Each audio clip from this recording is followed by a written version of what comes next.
Alright, so here's a good one for you guys. Just picked up a Colt LE6920 yesterday, and it's an OEM one model. Took it apart today to clean it this morning, and just to get all the cosmoline or whatever they put on there. And thought I was seeing things, but watch this trick. Even though it appears as though this castle nut is properly staked, both sides.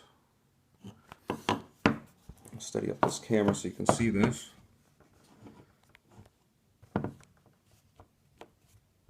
Focus.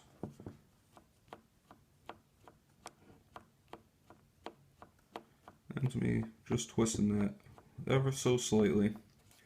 And I don't know if it's going to come through on camera, but I can move that nut a little tiny bit back and forth.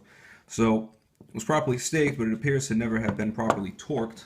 I got to pull the thing apart, throw some arrow shell in there just to make sure, torque it down to the spec, restake it.